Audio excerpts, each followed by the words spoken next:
Dave, Eric. Well, some U.S. lawmakers are also getting to see what Alex is reporting on there. A first-hand look at the human cost of Putin's war. Arthel, Neville, you are the worst. Is visiting Poland's border with Ukraine, where, as you see, hundreds of thousands of people have crossed over to escape the bloodshed.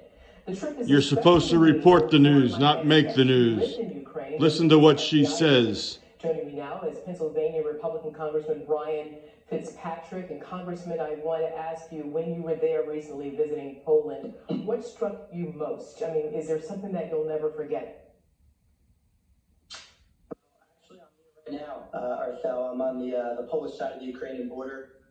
We got here yesterday. Arthel doesn't even have accurate information. She's a disgrace to Fox News. Personally, to President Zelensky today. Obviously, Poland is ground zero. It's an inflection point and a vector for a lot of the humanitarian assistance, the defensive equipment assistance that's going on right now, as far as all the countries coming together to provide assistance. Tomorrow, I'm going to be going to the border again to meet with the governor of the province of Lviv, and we're also going to meet with the 82nd Airborne to determine what we can do to help clear up the logjam to get more significant anti-aircraft and aircraft itself to the Ukrainian military. I misread my notes. You are still there, which makes this even more poignant. I want to ask you, Congressman, how long did you live in Ukraine? I mean, what's your memory of the country and of the people? Yeah, I mean, my last FBI assignment was here back in 2015, working at the embassy. I was responsible for Russian counterintelligence and cybersecurity measures for the Ukrainian people. They are a special group of individuals, Arthel, and the whole world's getting to see that right now. Not just President Zelensky, but the people themselves, the military, who are doing a phenomenal job defending their country. And how does it affect you to see the people of Ukraine being displaced, run out of their homes, some even killed?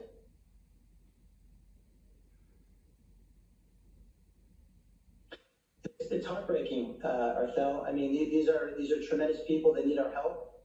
One of the reasons why we're here, there's a humanitarian piece to this puzzle. The International Red Cross, we're trying to get them active across the border to provide humanitarian assistance.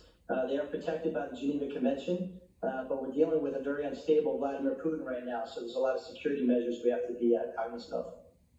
Yeah, that's normally a little bit easier to get to the people who need the help, except for maybe, crumbled walls and buildings in a way. But now you have a Russian army that can't even, hold to an agreement of a ceasefire. Yeah, and they've already broken their agreement for the Budapest Memorandum in 1994. Russia has a history of doing this, and it's instructive for all your viewers to know, Arthel. In 1994, Ukraine had the third largest stockpile of nuclear weapons. They voluntarily gave that up based on a commitment by Russia that they would not violate the territorial borders and the sovereignty of Ukraine, and a commitment by the United States that we would defend Ukraine should Russia do that. That's part of the reason why we're out here, to make sure the United States keeps that promise. What is the United States not doing that you would like them to do more of, or our country to do more of? Well, the main issue we're dealing with right now. Here it comes. One of your earlier reporters was talking about both the MiGs and the Sus. They're two Soviet-era aircraft, fighter jets. Big mistake. The Ukrainians know how to fly. The Ukrainians do not know how to fly the F-14 or the F-16 or the A-10s, the American aircraft. They do know how to fly the old Soviet systems. The Polish have many of them. The Romanians have many of them.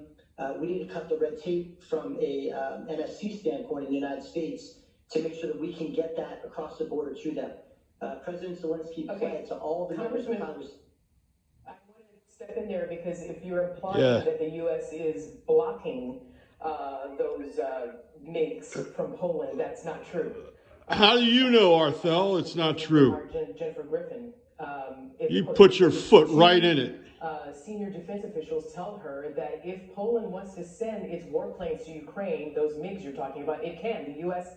is not blocking them from doing so, adding that Poland had offered, but then rescinded that offer. All right, so Arthel, I'm actually out here with our U.S. military, with the Secretary. Yeah, he's right there, Arthel. Technically, Poland does not need the U.S. authority to do it, but the way the Poles typically conduct themselves with anything pertaining to the military, they do seek the United States' concurrence. Now, the United States has not denied that concurrence, but the issue right now is they're trying to backfill. So, in other words, if the Polish give up their Sus and their MiGs, they're going to need something to replace that. They're going to need F-14s, F-16s, or A-10s. They are not at the ready in inventory right now. So that's the issue that the NSC is trying to work out. So I don't think Jennifer's reporting is inaccurate. It is accurate, but there's more to the story there. The Poles don't need our concurrence, but they are seeking it here. So are we not getting it? Is that what you're saying? That's what's happening on the ground? Did you not just hear him? I'm sorry, you broke up, Arthel.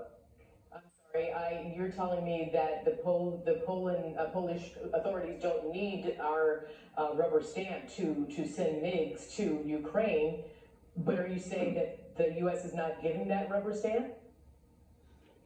No, I'm saying that they need to work out the backfill for this. So in other words, if Poland gives up their aircraft to Ukraine, they need us to replace them with modern day American type aircraft, like the ones I mentioned.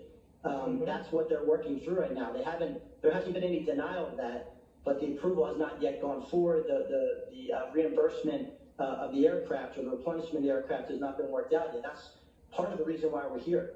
And I think we made good progress on that today with the Secretary of State.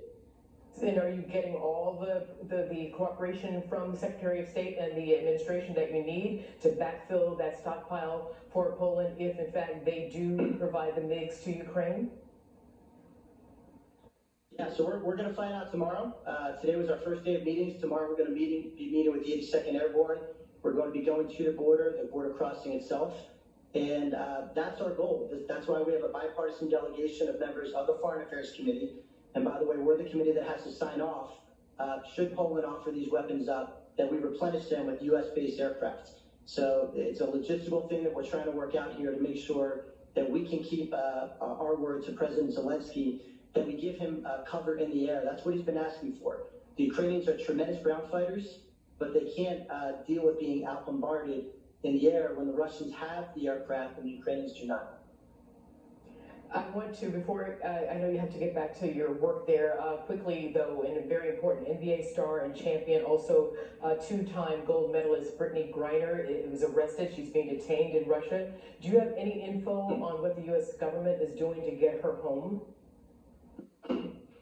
No, that story just broke while we were out here, Arthel, but I will tell you, having experience with the Russian security services, they're very dishonest, they're very deceptive. I would not be the least bit surprised if this was a setup against Brittany to try to gain leverage over the United States at a time when Russia needs all the leverage they can get, since the international community is coming down hard on them. So hopefully Brittany's able to make it back here safe, but anything going on with the Russian government right now, everybody ought to be highly suspect of. Congressman Brian Fitzpatrick, it seems that you're doing really great work there on the ground, bipartisan work. We appreciate your efforts. Too bad Fox can't do their homework. Any way that we can as a country. Thank you very much. Thanks, Arthel.